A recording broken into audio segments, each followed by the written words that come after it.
Coach, it's a top 20 team in Tennessee, and you guys held them to 48 points, 27% shooting. Can you just talk about the defense? Do you think that was maybe the best defensive performance you've had this year, and then maybe particularly on their backcourt today? Yeah, I thought we really defended, at a high level. I mean, Tennessee is so well coached. They cut so hard. They move the ball. They're a high assist team. They play 3-point guards sometimes, at a time. They push the ball. We had a tough decision game time starting at 3. Do we shoot around some guys on staff, maybe let them sleep? We went hard today at shoot around. And it's a team that's really buying in. It's a team that's understanding our defensive game plans. We're not always cosmetically pleasing offensively. But man, do we play hard. And when I say we play hard, I'm talking about the last month and a half. I'm going to just keep saying it. Nobody plays harder in the country than this team does right now. And because Tennessee plays as hard as anybody. And that was a great basketball game to watch. If you like physical, toughness and it's a battle for loose balls. It was a battle on the glass. It was physical. Anytime you had the ball, it was physical. Anytime around the rim, it was physical both ways. So I can't say enough about our team, because it's like, to win at this pace in this league, it's really, really hard. What they're doing right now is not easy. We knew with 7 games to go how difficult our schedule still is. But we lost to Alabama by 1, but could have won that game too. And so I'm overly pleased with how we're playing. Yeah, Eric, you guys were down by 1, finally got some separation. I think it was like an 11-1 run or something. Devo had 2 threes, had an assist. What'd you think of him during that stretch to help you guys get on that run? Yeah, we felt Devo would be a big factor in today's game. It unfortunately got, a couple fouls in the first half, but we thought his size was going to help us in the backcourt battle. And he rose up on those 2 threes and shot them with great confidence when we really needed to try to get some type of separation, because it was just like a boxing match where, it's jab for jab and, nobody could throw a knockout punch. It was just, there was just no separation. I mean, it's for about 37 minutes. I mean, it felt like it was going to come down to the last possession, to be honest. You lost JD with 3:05 or whatever. It looked like a pretty, nitpicky call. I don't know what you thought about the call, but the fact you were able to close without JD and he didn't get to play a whole lot. What did you think of that? Yeah, I mean, obviously, JD is, not just such an important part for us offensively, but he gets other people's shots because he commands so much attention. So I thought in the first half we survived. We did a good job of hanging with them without him. There was, again, no separation when JD was out either way. And then I thought, down the stretch, Chris's free throws become so vital. Going 6 of 6, from the foul line for the game, the clutch free throws that Chris made down the stretch. And I mean, the rebounding of Jalen Williams is, he just keeps getting better and better. You held Vescovy to 7. What do you think about the individual effort on him? Yeah, a lot of our preparation was obviously, 25, Vescovy and Kennedy Chandler, number 1, as well as number 5, Ziegler. And, to be able to hold, Vescovy to 1 of 9 from 3 and 2 for 13, it was DC was, struggling offensively, but I felt like I couldn't take him out of the game because the DC can guard point guards and he can guard perimeter shooters, and he's got such great length and size, even though, Adis went, 1 of 6, 0 of 5 or whatever from around the rim. I guess he had the 1 dunk, but he rebounded with, 10 rebounds and his defense was phenomenal. About the 3-point defense on the whole, you held them to, I think, 16%. Yeah. They were 4 for 24 and because we don't, shoot the 3, great. I think what we've figured out is we really have to defend the 3-point line. And, I don't think we really had that belief and understanding of the importance of defending the 3 and defending for the full shot clock. I mean, certainly we didn't against Hofstra. But we're a much different team. We've evolved as a team. I think that part of, coaching is to try to get your team to improve. And again, even though we didn't, play great at Alabama, I thought we got better. I mean, I didn't get back on the plane and feel like we took steps back. I thought we did some great things against a really potent offensive team on the road. So that's got to be our thought process. We know Florida's tough. They're really good at home. We know Kentucky's really good. We understand LSU's tough team. And so we have 4 really difficult games. And I think the biggest thing is, keeping our composure every night. And whether we win, whether we have a setback is to come back the next day and just try to get better for the stretch run, meaning the SEC tournament, and then hopefully, postseason play after that.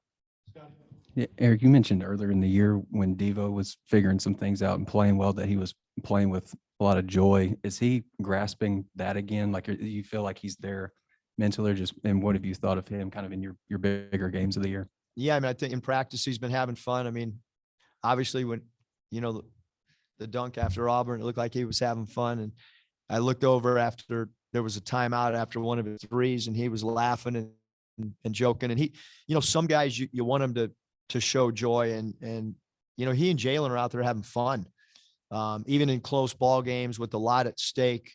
Like, these guys are student athletes. You want this experience. You want them to, like, if you're going to grind and work, and put time in studying game film and all that, you want these as a player, you want to have a blast. And right now the team's really enjoying each other. I mean, you guys aren't, privy to our team meals and our flights. And I mean, right now, like, we got great chemistry, and even the guys that came back, I mean, the Pro Hogs, they're in the locker room, and we got a good thing going right now from a chemistry standpoint, all the way through our team and our program.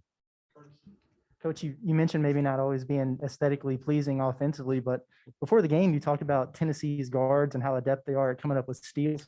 Maybe not a high assist game, but only 10 turnovers. How pleased were you with the ball security today? Really happy, but I don't know if we do a drill called meet the pass, shorten the pass.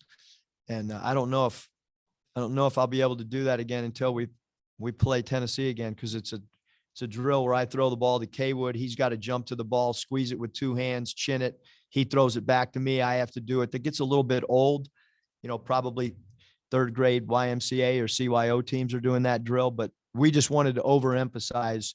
You can't throw, passes that are lollipop or balloon passes. You can't dribble the ball to the side of your body because of their ability to back tip. So we went old school, really fundamentally sound stuff this week. And I give our guys credit. I caught a couple of guys rolling their eyes once we went back to meet the pass and dribble the ball in front of you. But I do think it helped a little bit.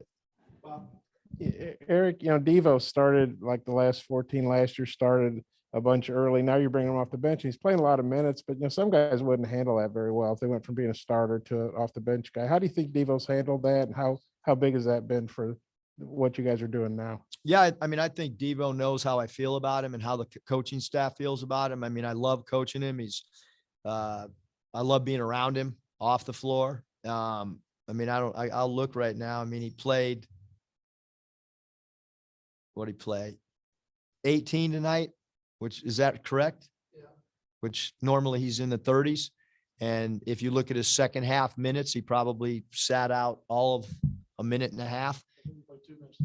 Yeah. So, I mean, we need him, and sometimes a guy coming off the bench, it was like that with JD last year. Like, JD was more than a starter. He was one of our top 3 or 4 players, even though he wasn't starting. That's how I look at Devontae Davis. He's one of our top 3 or 4 guys because he's such a great defender. He's a great rebounder for his position.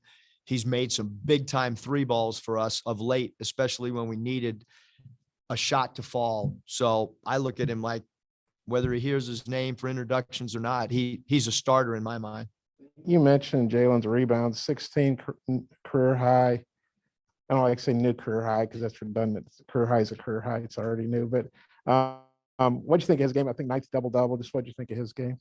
I mean, he was phenomenal. I mean, his toughness. I mean, they have a really big front line when you look at number 2, Huntley Hartfield and Plazovic inside 33, and then they come off the bench with Fulkerson. And I mean, he went in there and I mean, he was dominant from a defensive rebounding standpoint. Coach, you mentioned the Pro Hogs are sporting one of Bobby's shirts. You talked about recruiting after the Auburn win. How important is it with those guys when it comes to recruiting high school kids when they see those guys in the building? Yeah, I mean, I think you can obviously it's NBA All-Star break. You can go all the way. You can look through every program in the country. There's nobody that had as many pros as we did. And guys want to come back here. I mean, you know, and I talked to all of them. I mean, the pride that Daniel, I didn't coach Daniel, you know, but he was excited walking in here and you know, Bobby, I mean, and then obviously, you know, the other, even Khalil coming back, you know, I mean, it's we need that. We want that. Like we want guys to want to come back here when they have an opportunity to come back here. And you know, some of us are going to dinner tonight afterwards. I probably, you know, I don't want to use the word concern, but probably, you know, an outsider coming into the Razorback family is how would we connect with former players? I'm sure that anytime that somebody's not geographically or been a part of the program, but we've done everything we could to, you know, get guys back here and make them feel a part of it and texting guys and direct messaging. And I feel really fortunate that all those guys came back and wanted to be here for this game. Cause I've been around NBA guys. Many of you have not.